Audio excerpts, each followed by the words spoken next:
Thank you, Earl. Sounds like you set me quite a challenge. Yes, I was already feeling like a bit of a fish out of water, because I guess I sort of think of myself as a jobbing computer architect. I work at the Department of Computer Science and Technology at the University of Cambridge, previously called the Computer Laboratory, but we sort of rebranded ourselves. And I'm really going to talk about sort of two strands of thought that are somewhat intertwined. Firstly, I thought a lot of people would be talking about computation, and so one of the things I want to say is don't forget communication, because communication, if anything, might be even more challenging than the computation. So that's one aspect. Another aspect, which I didn't add to the title, is really thinking about that hardware-software interface. And I'm very much interested in building machines, build experimental machines that people run software on every day. My research team does compilers work with port operating systems, and I'm collaborating in this POETS project with colleagues at Southampton, Imperial and Newcastle, who are also writing software for this machine. I have a whole load of sponsors and collaborators. So first, let's talk a little bit about the hardware-software interface, and the difference between an abstract machine and a sort of physical machine. So obviously, in theory, the hardware-software interface doesn't matter. Computers are all Turing complete, and we can simulate any computer system on any other computer system. Of course, there is a big difference between theory and practice. In practice, the hardware-software interface fundamentally impacts performance. And there are very many aspects to consider. Obviously, the obvious one is things like the instruction set architecture, but also how we handle events in the system, how we share data. So, on current systems, we've got things like inter-process interrupts, we've got cache coherent memory. We also deal with virtualization of memory, of processors, of I/O devices. And we also, of course, we want to use these things in the real world, and we want all sorts of protections. We want to isolate one application from another application. We want protection from malicious attack from outside. And increasingly, those requirements also have an impact on how we design systems and what the efficiency is of our systems.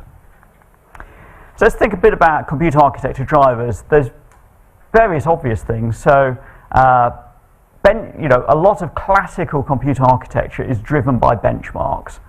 And this is actually one area where I find classical computer architecture conferences like sort of ISCA and Micro a bit frustrating, which is one reason why I rather like events like this one, in that classical computer architecture is so benchmark driven, and benchmarks are largely derived from abstractions of current software bases, and then we basically iterate around that. And it's as though the hardware people think the software can't change, and the software people don't think the hardware can change, and you end up basically optimizing to a sort of false maxima. There are other aspects to computer architecture, and actually I'm going to talk about some security work that I've been working on at the end of the talk. I started to realize more recently, actually, if you really want to do things that makes a big difference, actually one of the big challenges is all the sort of financial aspect. Obviously, the whole semiconductor business is hugely expensive, huge amount of investment in silicon. Any new technology we want to bring through has to sort of get through those hurdles. But also, if you're designing computers, you have to look where the money is, and the big money really is in consumer electronics. And so we've seen obvious things like adoption of GPUs, graphics processing units, to do scientific compute as basically sort of poor man's Cray computer. And actually, I think this is a little sad in a way, because in the last sort of decade or so, we've really seen a lack of innovation in computer architecture for other areas like scientific compute. And it was interesting to hear other people talk about the need to push for novel architectures to optimize particular application domains. And we've obviously seen that in something like consumer electronics.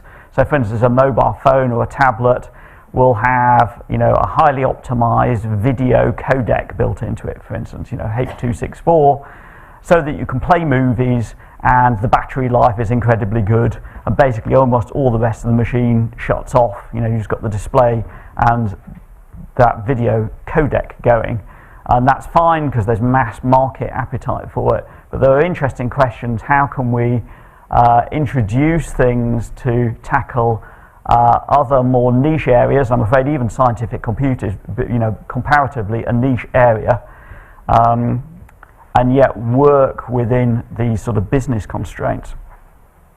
We also have very few academics and for that matter industrialists working at the hardware-software interface. It's amazing how often people in industry just sort of assume the hardware's fixed, and so they optimize all their software around that fixed point. And similarly, the hardware people don't want to do anything until there's new novel software to run on it, and we have a bit of an impasse. And actually, it's one of the things I think as academics we could play a role in that space, because we can actually straddle these boundaries and really innovate. And finally, don't need to dwell on it. Lots of people already talked about the electronics technology challenges. Some people talking obviously about Moore's law. We've also got sort of Dinard scaling, of course. I would say that it's really Dinard scaling that sort of ran out in about 2006. Moore's law in terms of transistor density is still sort of going, or as we've already seen, that's becoming quite a problem. Okay, so with that as a background, what I'd now like to talk about is communication scaling, and why I think we should be thinking much more about communication rather than computation. Okay, so let's sort of begin some basic technology drivers. If we just look at a few generations of Intel chip, the numbers of transistors have grown enormously. 8086, about 29,000 transistors. Pentium 4 was about 42 million, and the latest Intel Coffee Lake is about 2 billion transistors on a chip. Obviously, the process technology, everything shrunk. It's interesting to think what the constants are. What the constants are is that the chip area has changed very little for various reasons, and the actual the aspect ratio of these things has changed a little bit, but the distances across those chips has changed very little. And one of the problems with wires is as you scale a wire, if you halve the width of the wire, you double its resistance, and you roughly halve its capacitance, and the net effect is that wire, the RC time constant, it doesn't go any faster. So those wires just aren't scaling, and that's one of the reasons why we can't really clock processors at any higher rate. It's often the sort of communication aspects, it's the actual movement of signals across the chip that is a major challenge. If we also look at power scaling, I could do with some numbers for a more recent process, but you'll get the idea. So if we just move 32 bits of data across chip, back in 2006, that was about the same power as doing 20 arithmetic operations in an ALU, in a processor. And that sort of pushed out by a few years later to about 57. And if you're looking at 32 bits of data going off transfer off chip, then that's getting ridiculous. I mean, you're talking sort of 1,000 times more power to push data off chip than doing calculations on it. It's sort of amazing that we don't already compress data when we send it to DRAM, because that's sort of an implication from that. So the observation is basically electronics technology very much scales transistors over wires. And there's actually work on this from a long time ago, engineer at IBM, Rent, who looked at the scaling of transistors, and he was particularly looking at the amount of metallization you need to handle all the communication on chip. And a very simple way of introducing rinse rule is to think, if we build a chip and we've got sort of 4 blobs on it, 4 bits of functionality, and we connect it together, next generation of chip, we add some more blocks, and they all have their bits of connectivity to do it. And then we typically overlay another layer of connectivity between all these blocks, be they processors or memory blocks or I/O devices or whatever. One of the things he predicted is that you basically get this slow but nevertheless exponential increase in the amount of connectivity required on a chip. And one of the things we've seen is, when I first started doing semiconductor design work, we had polysilicon and 2 layers of metal. That's probably showing my age. These days, you're up to at least 12 layers of metallization for a modern chip, okay, just to cope with the interconnectedness on chip. So one of the things, it got us thinking, okay, so how does that communication scaling work in other areas? So the first thing I was thinking about, there was a real push a few years ago to do networks on chip. So here you're routing packets, not wires, using the name of a famous paper by Daly.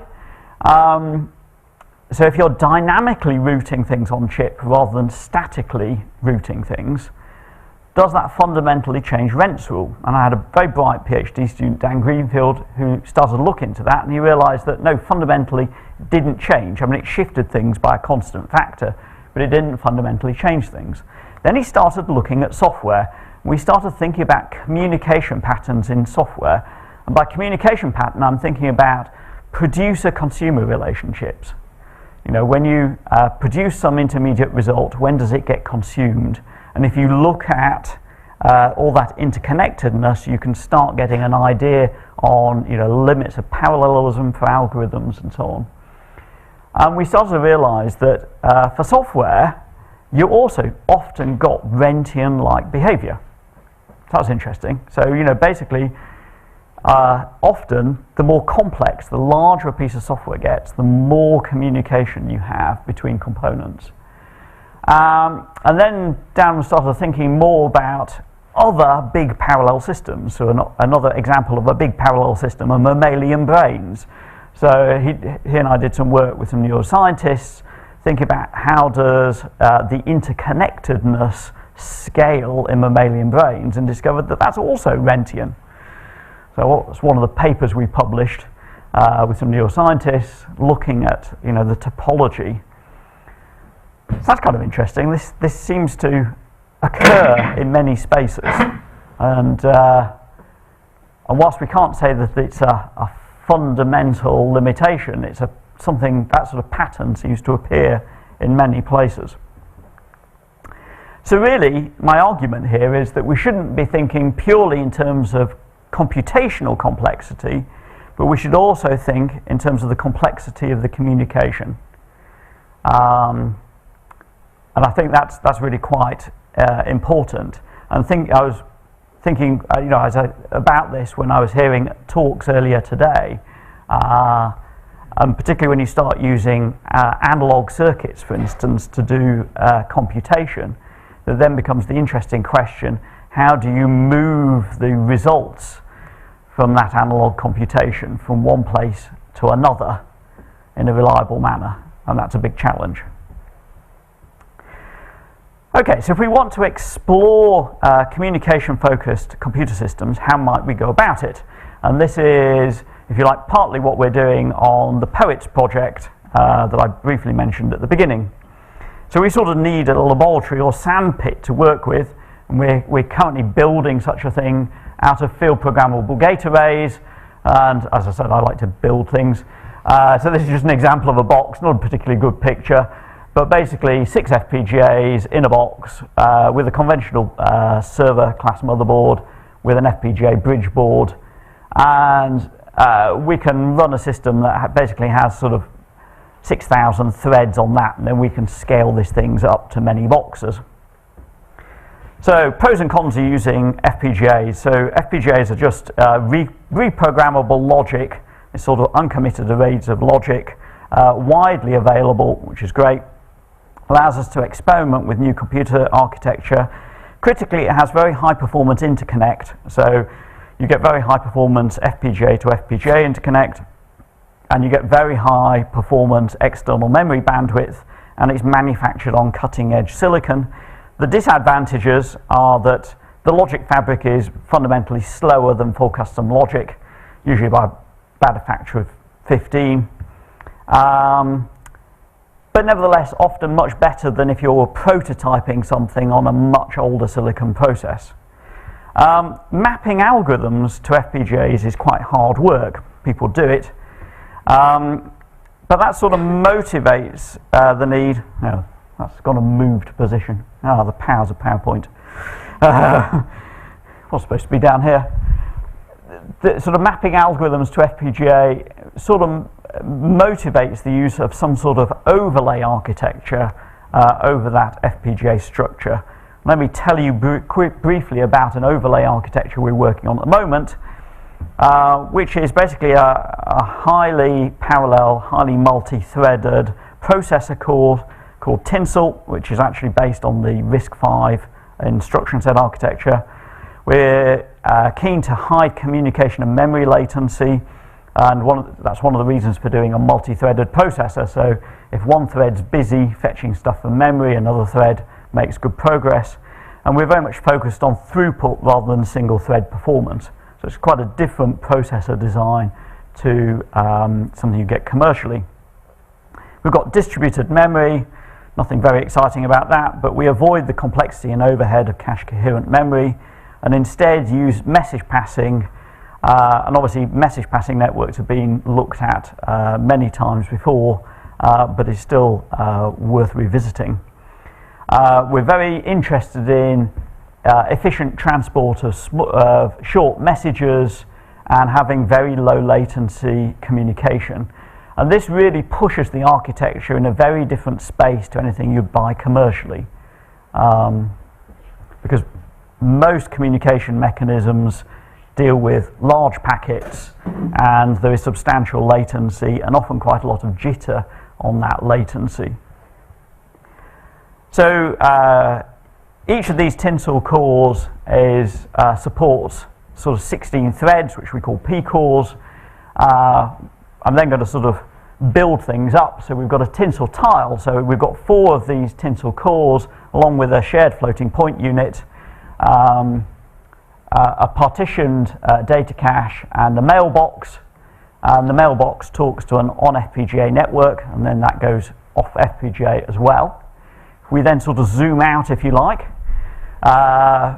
We then have 8 of these tiles that we connect to a network on chip and also to a DRAM controller. So they share one DRAM controller. And for our current rather old FPGAs, we can get 2 of those, 2 DRAM controllers on a single FPGA. And then we have very high speed, sort of 10 gigabit serial links that go from FPGA to FPGA and from box to box. We then stick 3 of these FPGAs together that happen to be on a PCI Express form factor, and we just break out the PCI Express lanes to give us 40 gigabit ring network effectively, with then links to other clusters. And then we can say put 3 of these in a box, along with a server that we just use to sort of boot things up. And then you can have many boxes, and that allows you to build bigger systems. What can we use this for? Well, the programming model is sort of from the name of the project, so it's all about partially ordered event-triggered systems. Programs are broken down into tiny asynchronous threads with message passing. And each thread is event-driven. So the basic idea is that you get an event, comes in over the network, you do some work, and then pass the result on. And in order to allow people to program such a system, we're very much focused on sort of domain-optimized compilation. So rather than going for a general purpose language, we're looking at how physicists, neuroscientists, other scientists, what frameworks are they using? So things like OP2 for irregular mesh computation, DPD for dissipative particle dynamics, and so on, Brian for spiking neural networks. And then looking to how we can take those higher level descriptions that are often in sort of modeling languages and then map them onto the machine. I only have some very early scaling results. Got a very simple benchmark that's just a very simple sort of ring oscillator, and we sort of increase the number of threads in the systems. Critically, we're usually trying to keep the runtime constant as you scale the problem size up. And this was basically a very simple benchmark just to check that the throughput in the system was scaling nicely. If we look at something like a heat diffusion problem, there again we can increase the problem size, we increase the number of threads, and we get basically constant runtime. This seems fairly obvious, and from a theoretical standpoint you might say, okay, great, you add more compute as the problem size gets bigger and you get constant time execution. What's the big deal? Well, you should try it on a conventional Intel system. It really doesn't scale like that at all. So in summary, for Tinsel, it supports massive fine-grained parallelism with fine-grained message passing. You get sort of order one scaling of problems where you can add more compute and computation as you scale to bigger problems. Just to finish off and look at something slightly different, just thinking about that hardware-software interface, rather than thinking about processor performance, now I want to think about security and how the hardware-software interface impacts security. This is quite a large project that I've been involved with my colleagues, Stanford Research Institute and in Cambridge. We've had a lot of funding from DARPA. I mean, about $23 million so far. And we've done about 90 person years of work on this, because you need that level of effort if you're going to design a new processor, port the compiler, do the operating systems work and go around the loop several times and port applications. There's been a lot of people working on it. The basic idea is, how would you make a computer fundamentally more secure? And we've gone back to early ideas of capabilities. So a very abstract capability is a token of authority that allows you to do something that is non-forgeable. That's the fundamental idea of a capability. In the Cherry processor, the physical use of it is a memory capability. So it's basically a bounds-checked pointer held in memory or in registers that has permissions, it has compressed bounds, and a sealed bit, which I'll talk about in a minute.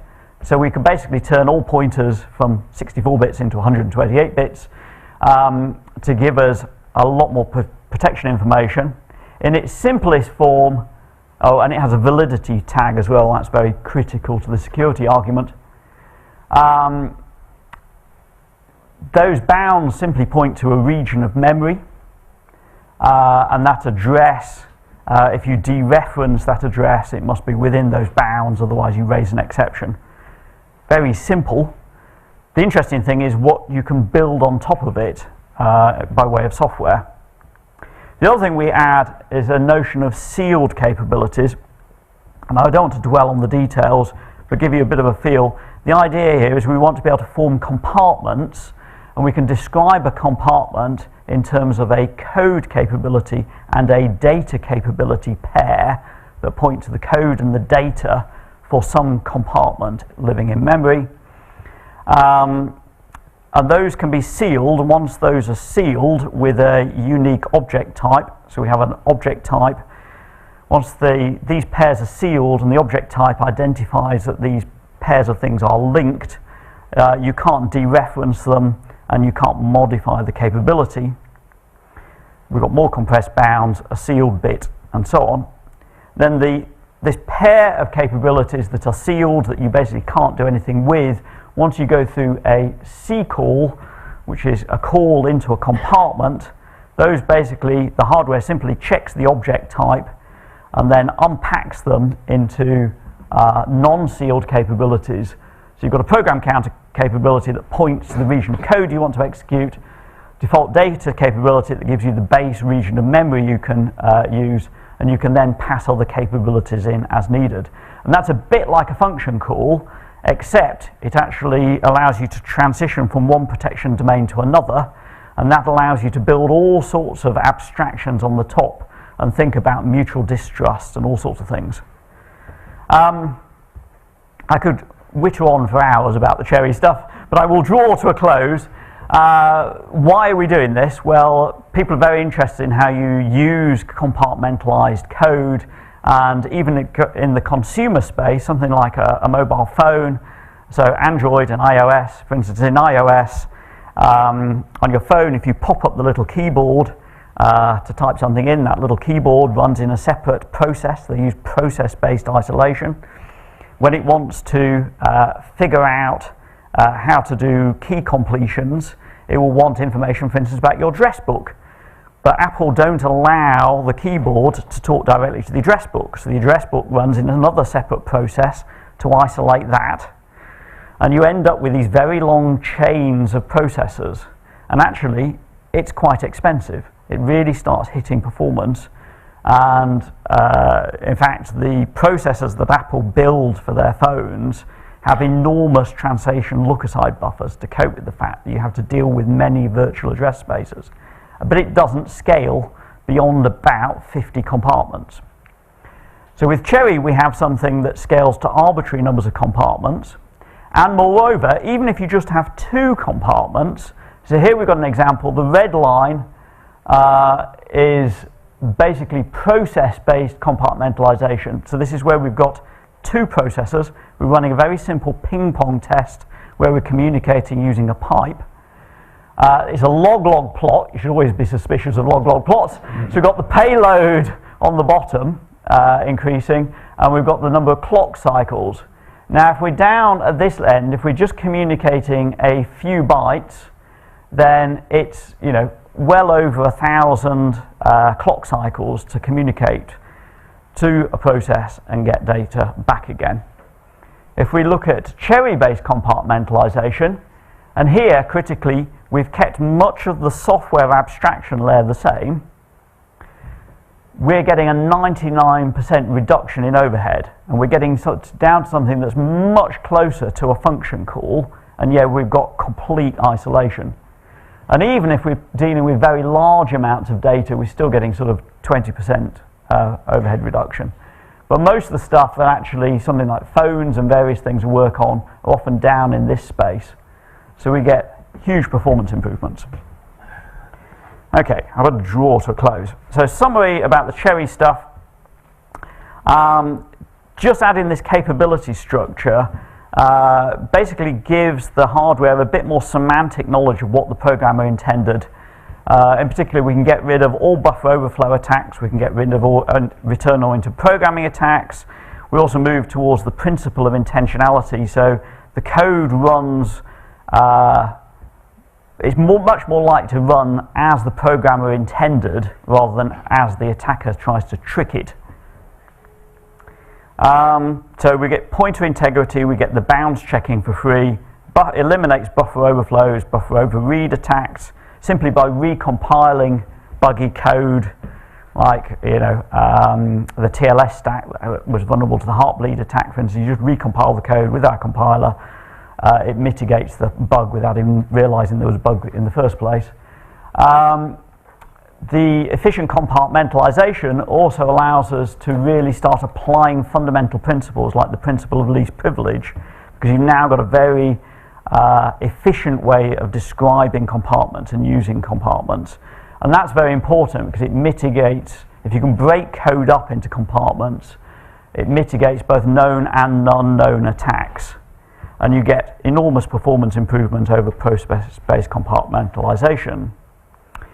And we're working with industry at the moment to try and bring this to market.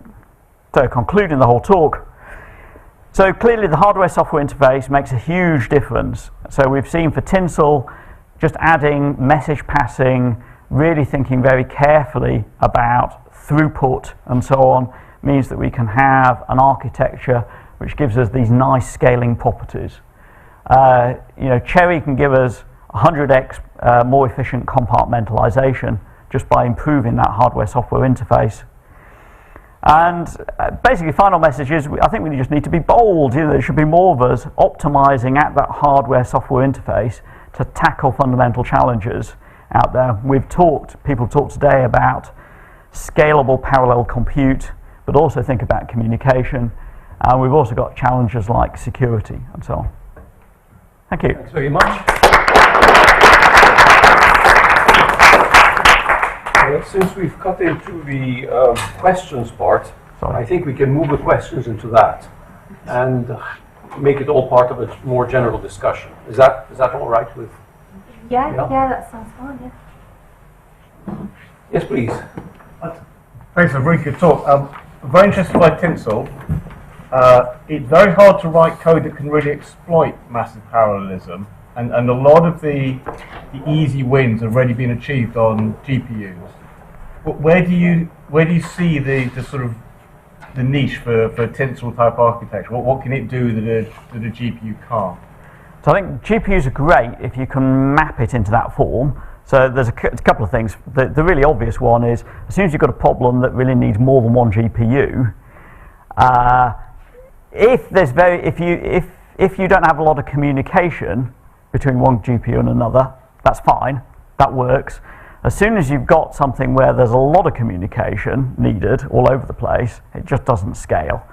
So that's the first thing. The other aspect, obviously, is because of the sort of vectorization that's sort of needed, you generally need geometrically regular data structures. So for instance, talking to colleagues who do work on computational fluid dynamics, they do a lot of jet engine work. They've adapted their code to run on GPUs, but they've ended up using regular meshes, and yet a lot of the code that they work with in industry, with Rolls-Royce for instance, they tend to adapt the geometry around the turbine blades and so on, because you need much higher resolution in the simulation at those boundaries, and that's then hard to achieve on a GPU. So the great thing with Tinsel really is you can handle those irregular data structures and where you've got massive amounts of communication, and when you want to scale to, say a rack scale system. And of course you need to balance the load at each step so that you don't have parts of the certain processes just waiting for others. That's true, yeah. Processors are free. Yeah, it's the communication that's the problem. The processors are not free. Processors are free. Yeah. And it's energy They're that costs. consuming energy while you wait. No, not while they're waiting. Oh yes, they do. If you design them right, they don't. No, not if you're using nice, efficient little ARM cores. They're pretty good at going to sleep. Processors are not free, it's energy that costs. Yeah. Questions generally, broadly, yes? Well, you just touched upon it in the last one. The partially ordered event triggered. Thank you. Yeah. So it seems like that's sort of a middle ground between highly synchronized algorithms and asynchronous algorithms. Yeah. If we could write more algorithms asynchronously, we would solve a lot of these problems. True. I'm sure there's someone there who would say this is a wonderful idea. It's interesting. In fact, I have to admit, when we started off on this project, we thought, well, we'll just make all these algorithms asynchronous, and then actually we'll be slightly backing off from that, because sometimes it's hard. Sometimes it's hard, and also it's not necessarily the most efficient way of describing the algorithm. So we've been looking at sort of lightweight synchronization mechanisms as well. Write asynchronously to the level that the world is asynchronous, that you want to emulate. Only to that level, not more. Well, in today's meeting, we didn't talk too much. I mean, we didn't talk at all about asynchronous computing. Would you just like to say a few words about it, since the topic has been opened, and perhaps a few words would be appropriate, because we haven't mentioned anything about it today. Well, what can I say? That asynchronous has been up and down, almost vacillating or whatever, for 60 years probably, and it had the best life probably in the late 50s, early 60s, when the complexity was low. So we worked with small circuits. Surprisingly, with small circuits we didn't need to clock them. Well, I wasn't there, but the literature shows that. And now there are revivals of some successes there, and one of them is the area of actually extremely large systems, which are difficult to program, as Chris mentioned, where we have GALS, globally asynchronous, locally synchronous paradigm. The other is the area where we are finding extremely good success is the analog mixed signal systems, where apparently analog mixed signal designers, they hate RTL. I don't know how many of you are familiar with this RTL approach for digital circuits. So they want their analog circuits to be more sort of more clever. They want to put more functionality there in terms of different modes, and inevitably that forces analog and mixed signal designers to introduce some digital electronics. But digital electronics that they would introduce have to be naturally fitting into analog world, and they don't want to use unnecessarily clocked digital parts, because this is just waste of power, and at the same time in order to have quick response time, because you've got lots of time constants, and some of these time constants are at the level of nanoseconds or even less, even for such things like buck converters. In order to have response time fitting these time constants, they have to run these digital parts with gigahertz frequency, or at least hundreds of megahertz, and this is wasteful. And so at the end of the day, they want asynchronous logic there. So we are living in the world, if we're going to merge digital and analog, that was music to my ears today that I heard in several talks, that there is a convergence, then asynchronous is the most natural way of doing that. Is distributing a clock, just to stay on the topic, is distributing a clock adding overhead onto the system beyond the fact of possibly slowing down certain components? Because after all, the clock is there to make sure that everyone catches up. So it's slowing a system down potentially. Yeah, it's slowing the system down, but then you have to synchronize all the local activity. You can't have the everything working in the same time zone, so you must have multiple time zones in your system. And as soon as you have different time zones, you have to synchronize them to the interactions, and the planes starting in one time zone land in another time zone, so they have to be synchronized. And this myriad of synchronizers that you have to put there, that if you start playing with power, and how much? That's very unreliable. How much square footage is that? How much square footage is it adding to the components? Just the synchronization part. How much is it adding to the real estate of the system? Well, it's hard to say. I mean, it's clocking and the clock distribution networks probably, I don't know, 1/3 maybe of the chip list. That's a lot. Yeah, it's a lot. An interesting metric by which you can evaluate this. I mean, when you've got a clock at 5 gigahertz, you know there's a phase delay as it goes across the surface of the chip. Well, and you have to design to cope with that. But we're not talking about a few degrees across the surface of a 1 centimeter chip. We're talking about 5 wavelengths. Now, to design a digital system, a synchronous system, with a phase delay of 5 wavelengths between the individual components, it's just, where do you start? Where do you start, Steve? Well, you don't do it that way. You start somewhere else. The neural systems are essentially asynchronous as well. Well, both IBM True North and Intel Loihi are fully asynchronous digital systems. But there's a difference.